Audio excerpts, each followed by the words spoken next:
Jungkook, the youngest member of BTS, has reached an impressive level of solo success that very few artists around the world can match. Since BTS began their individual projects, Jungkook has stood out not only for his vocal talent and stage presence, but also for his growing impact on the global music scene as a solo artist. Despite his undeniable talent and widespread popularity, many fans have started to ask a difficult question. Why does HYBE, his own management agency, appear to consistently overlook his achievements, especially in terms of solo concert support and promotions? This question has ignited debates across fan forums, social media platforms, and even among industry analysts. The issue isn't just based on speculation. It comes from observable trends in how HYBE promotes its other artists compared to Jungkook. It includes the level of marketing his releases receive, the amount of official content produced around his projects, and most notably, the absence of a dedicated solo concert or tour organized by HYBE itself. At first glance, some might argue that a company with as many high-profile artists as HYBE can't possibly treat all of them equally at all times. But what fans and critics are highlighting isn't just about fairness. It's about strategic missteps in managing one of the most bankable solo stars in the global music industry. It's about questions that continue to go unanswered.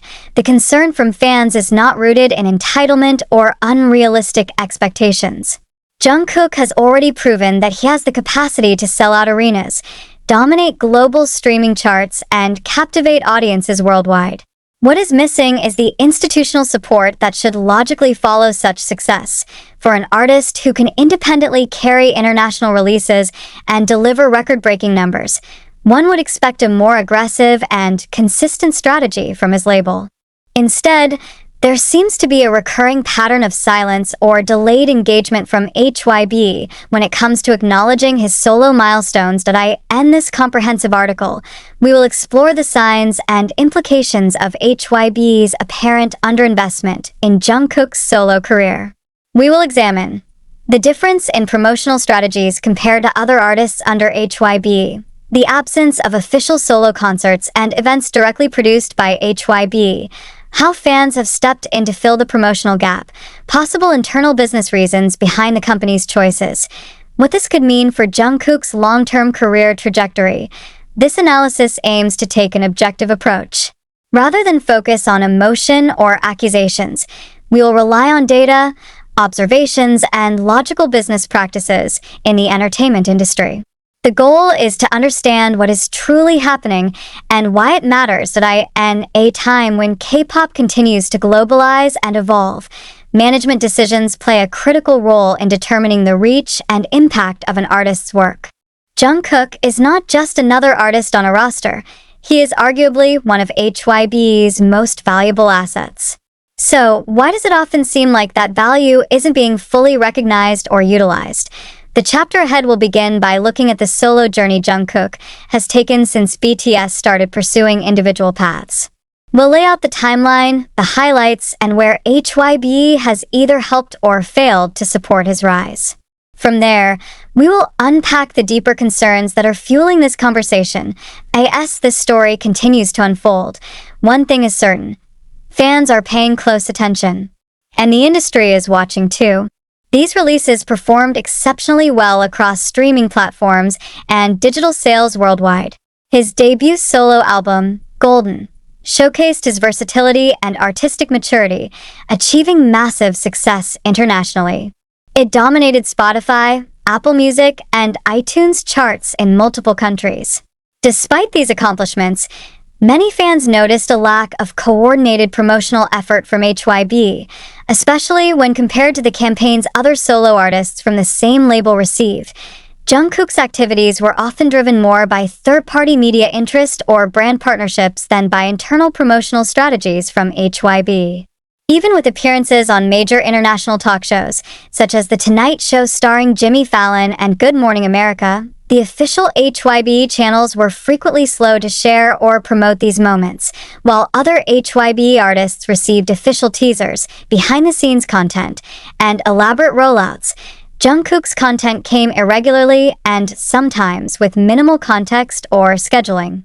This lack of uniformity frustrated fans who were eager for consistent content and communication.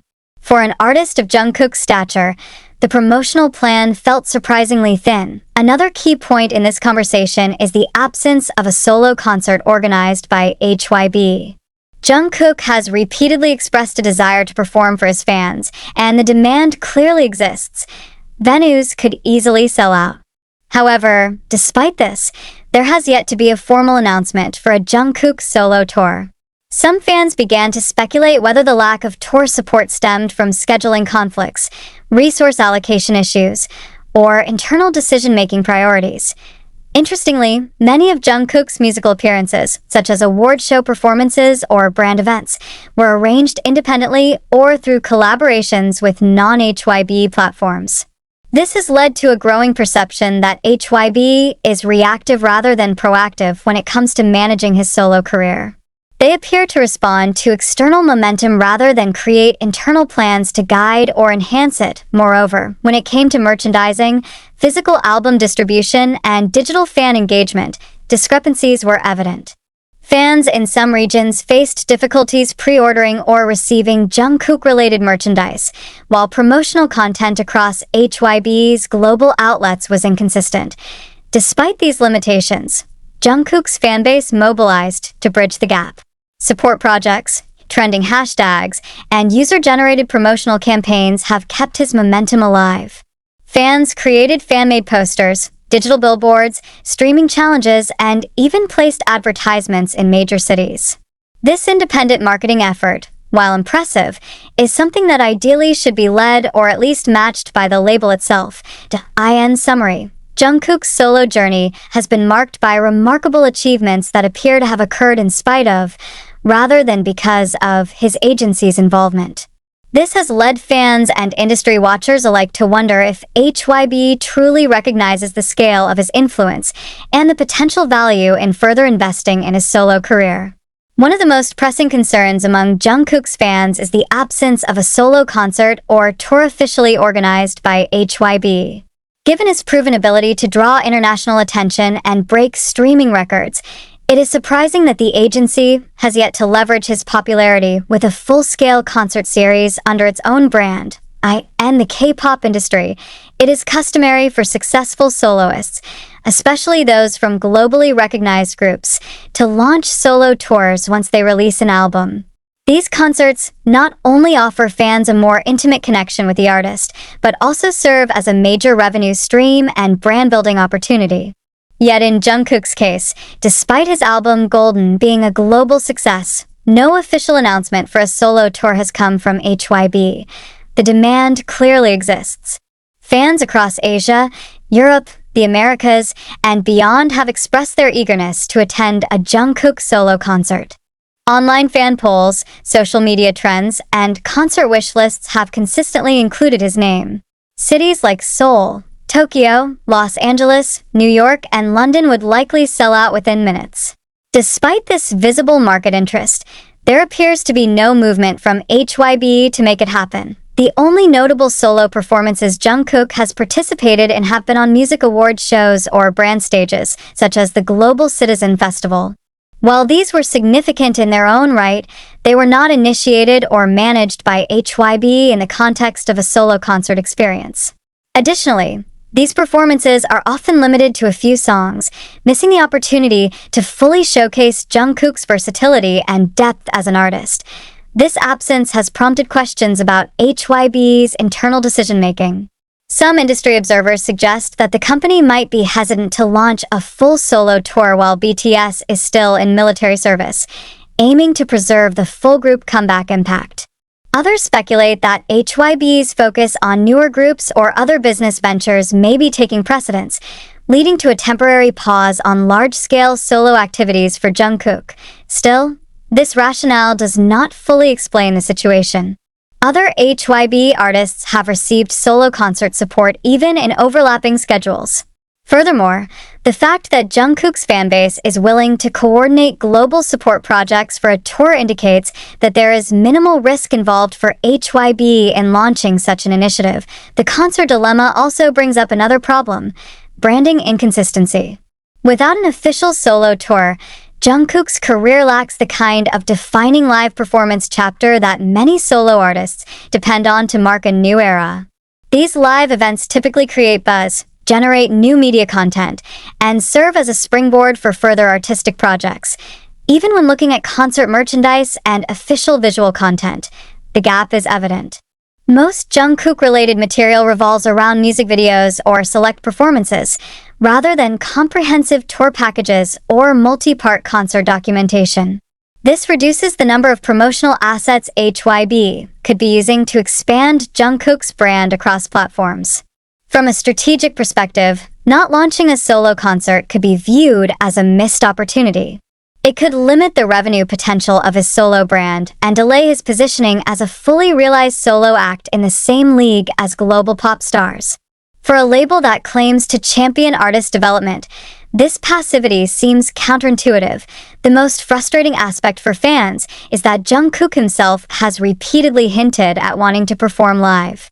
Whether through interviews, fan communications, or social media, he has expressed his love for being on stage. Yet these desires have not been matched with concrete actions by his management. Some fans have taken it upon themselves to simulate what a solo tour might look like. They've created mock tour posters, fan-made set lists, venue wish lists, and even virtual concert previews. These initiatives not only highlight Jungkook's popularity, but also underscore HYBE's apparent unwillingness to accede. It is worth noting that organizing a solo tour is no small feat. Logistics, production, travel, and staffing are major considerations. But for an agency of HYBE's size and resources, especially with its track record of global-scale projects, these challenges should be manageable. In conclusion, the absence of a solo concert for Jungkook is not just a scheduling gap. It represents a broader hesitation or oversight on HYBE's part. It reflects a lack of initiative to support one of their most successful artists at a time when his momentum is at its peak. Unless HYBE changes course, this concert dilemma will continue to fuel criticism and raise questions about their long-term plans for Jungkook. HYBE manages a wide range of acts, including other BTS members and groups such as 17, TXT, HYBE, LE Seraphim, and New Jeans. Each act receives tailored promotions depending on the group's branding and target market. However, what strikes many fans is how consistently proactive the company is with some artists, while seemingly passive with others, most notably Jungkook. For instance, when some BTS members launched solo projects, their promotional timelines included multi-part teasers, variety show appearances, YouTube content, global fan meetings, and direct engagement through Weverse Lives. While Jungkook did appear on international programs and had his own music content, the level of storytelling and anticipation building from HYBE was comparatively lower. The rollout for his album, Golden, lacked the detailed behind-the-scenes documentaries or concept video series that fans had come to expect. Additionally, certain artists under HYBE receive well-synchronized global promotions that involve TikTok challenges, YouTube shorts, synchronized teaser drops, and massive digital marketing campaigns. While Jungkook's songs trended organically due to fan effort and virality, HYBE's visible role in amplifying those trends was limited. This has led many to wonder if the label is investing equally in all its artists. The concept of favoritism in large agencies is not new, but in this case, it's not about personal preference. It's about allocation of resources and strategic intent. When fans see certain acts getting consistent exposure, concert opportunities, and merchandising while another artist of Jungkook's caliber does not, it raises valid concerns. Moreover, fans have begun analyzing the timing of other artists' comebacks in relation to Jungkook's activities. Some speculate that HYBE avoids overlapping promotions, which could unintentionally sideline Jungkook in favor of launching or pushing newer acts. For instance, when Jungkook was releasing 3D and preparing for Golden, promotional resources seemed to be split among multiple groups and activities within HYBE. Another dimension to this conversation involves merchandise and official content. Other HYBE artists regularly receive photo books, special edition albums, pop-up stores, or seasonal merch collections. Jungkook's fans have noted the absence or delay of these products in his solo promotions. This is particularly surprising given Jungkook's strong reputation for selling out merchandise quickly, including items as simple as photo cards or brand collaborations, in terms of physical album support. There were also delays in availability and confusion in distribution channels for Golden in certain regions. Fans from various countries reported stock issues, inconsistent pre-order benefits, and unclear marketing materials. When fans tried to inquire through official HYBE channels, they received limited or generic responses. The cumulative effect of all these observations is a growing sense that Jungkook is being underprioritized. It doesn't necessarily mean that HYBE is actively suppressing his growth, but rather that the company might be failing to recognize the full value of Jungkook's solo potential in the same way it does with other assets in its portfolio. The core of this issue is the lack of communication. HYBE rarely explains its promotional strategies or choices publicly. Without transparency, fans are left to fill in the gaps. And in the context of a passionate global fanbase like ARMY, silence breeds suspicion. The lack of a clear roadmap or public acknowledgement only intensifies the belief that something is being withheld. This perception of favoritism is damaging not just to Jungkook's brand, but to HYBE's overall credibility as a company that claims to support artist individuality and growth. Companies operating in the entertainment sector must be acutely aware of fan expectations, particularly when dealing with artists who hold enormous cultural and commercial power. In summary, fans are not simply accusing HYBE of bias without reason. They are responding to patterns that are hard to ignore. Whether intentional or not, the promotional inconsistencies and relative silence around Jungkook's solo activities paint a picture of imbalance. If HYBE hopes to maintain trust with both the artist and his fanbase, it will need to address these concerns more proactively.